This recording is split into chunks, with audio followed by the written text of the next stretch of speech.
এইভাবে যদি কাঁকরোল রান্না করা যায়, তারা যারা কাঁকরোল খায় না তারাও চেটে পুটে খেয়ে নেবে, এতটাই স্বাদ হয়। ভিডিওটি স্কিপ না করে পুরোটা দেখার অনুরোধ রইল। সম্পূর্ণ নিরামিষ একটা রেসিপি। নমস্কার বন্ধুরা, আপনারা দেখছেন কুকিং হাউস অফ অনিমা। আমি এখানে কাঁকরোল নিয়ে নিয়েছি 4টে। এই কাঁকরোলগুলো একটা সম্পূর্ণ নিরামিষ রেসিপি তোমাদের সামনে শেয়ার করব। তার জন্য সবার প্রথমে কাঁকরোলগুলোকে আমি কেটে নেব। এইভাবে পুরো আমি এই উপরের যে কাটা কাটা অংশ আছে সেটাকে আমি এইভাবে ছাড়িয়ে নিচ্ছি। দেখো বন্ধুরা, সম্পূর্ণ ছাড়ানো হয়ে গেছে। এবার আমি মাথাটা এইভাবে কেটে নেব।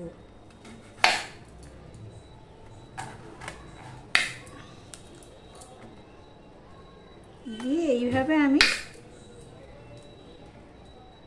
একটুখানি এরকম সাইজ করে আমি কেটে নিচ্ছি। দেখো, একটা কড়াই বসিয়ে দিয়েছি, কড়াইটা গরমও হয়ে গেছে। এবার আমি দিয়ে দিচ্ছি সর্ষের তেল। এই রান্নাটা আমি সর্ষের তেলেই করব। তোমরা যারা পছন্দ করবে না সাদা তেলে করবে।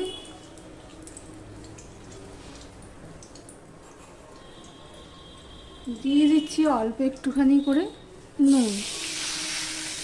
আর তোমাদেরকেও দেখো কাঁকরোলগুলো সব আমি কেটে ধুয়ে পরিষ্কার করে নিয়েছি। সবার প্রথমে আমি কাঁকরোলগুলোকে ভেজে নেব।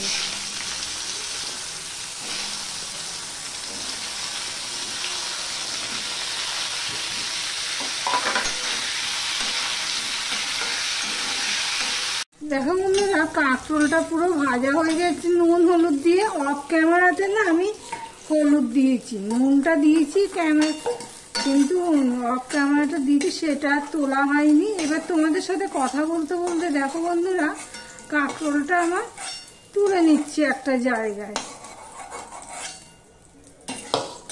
এবার যা তেল আছে ওই তেলে আমি আপাতত বসিয়ে দিচ্ছি। একটা শুকনো লঙ্কাকে দুটো ভাগ করে দিয়ে দিলাম। দিয়ে দিলাম 5 ফোড়ন।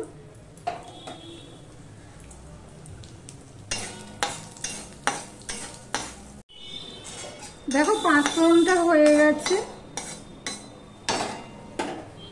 এবারে দেখো আমি এখানে আদা নিয়ে নিয়েছি হাফ চামচের মতন, দুটো লঙ্কা নিয়ে নিয়েছি আর টমেটো নিয়েছি, সেগুলো আমি দিয়ে দিলাম। দিয়ে দিলাম অল্প নুন।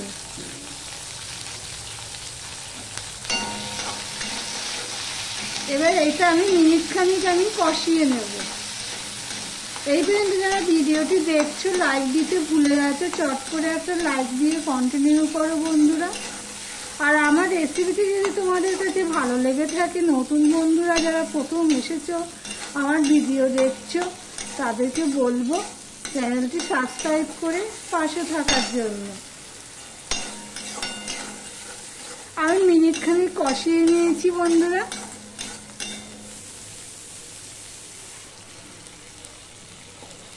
টমেটোটা নরম হয়ে গেছে প্রায়।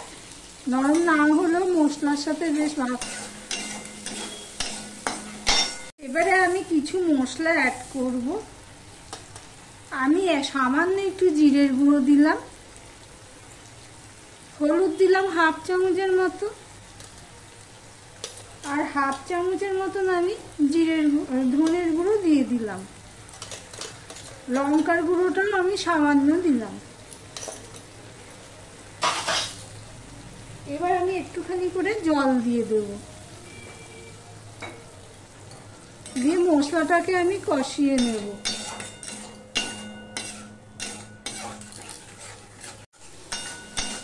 দেখো বন্ধুরা, মশলাটা প্রায় কষানো হয়ে গেছে। টমেটোগুলো আমি ইচ্ছা করেই পেস্ট করিনি, না হলে হাতা দিয়ে দিয়ে পেস্ট করে দিতাম, এমনিতেই পেস্ট হয়ে যাবে। এবার আমি এর মধ্যে দিয়ে দিচ্ছি চিনি।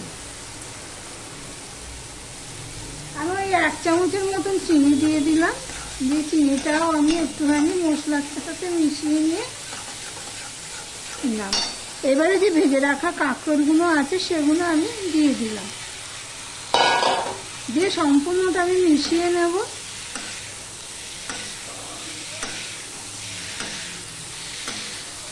আমি এবারে জল দিয়ে দিলাম। কাঁকরোলটা ভাজার মধ্যে প্রায় সিদ্ধ হয়ে গেছে, সেই জন্য আমি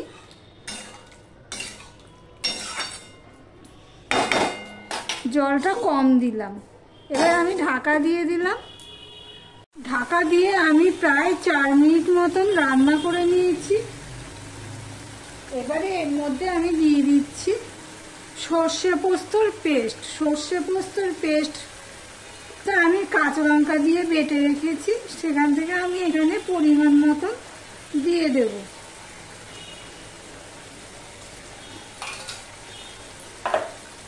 দিয়ে দিচ্ছি জল।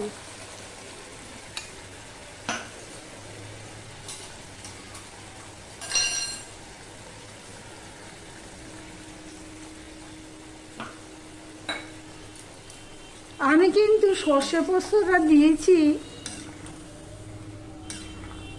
কাঁকরোলটা সিদ্ধ হয়ে যাওয়ার পরে। তোমাদেরকে দেখাচ্ছি কাঁকরোলটা আমার সিদ্ধ হয়ে গেছে। এই দেখো কেটে দিতে যাচ্ছে, এই দেখো।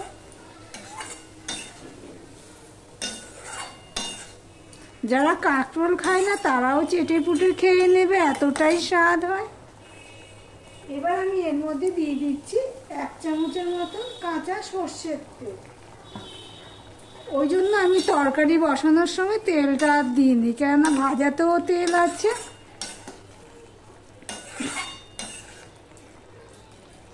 এবার আমি আবারও একটুখানি করে ঢেকে দেবো। গ্যাসের ফ্লেমটা কিন্তু একদম ছোট করে দিলাম। দেখো বন্ধুরা, সর্ষে পোস্ত বাটা পেস্টটা দেওয়ার পরে আমি প্রায় 2 মিনিটের মতন ঢাকা দিয়ে রান্না করে নিয়েছি। দেখো, এই দিয়েই পুরো ভাতটা খাওয়া হয়ে যাবে, এতটাই স্বাদ হয়। এবার আমি দিয়ে দিচ্ছি ধনেপাতা।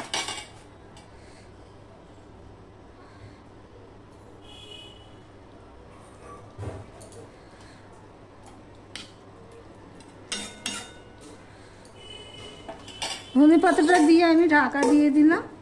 গ্যাসটা আমি অফ করে দিলাম। তারপরে তোমাদের সামনে আসছি।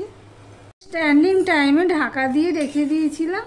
দেখো, এবার তোমাদেরকে সার্ভ করে দেখাচ্ছি।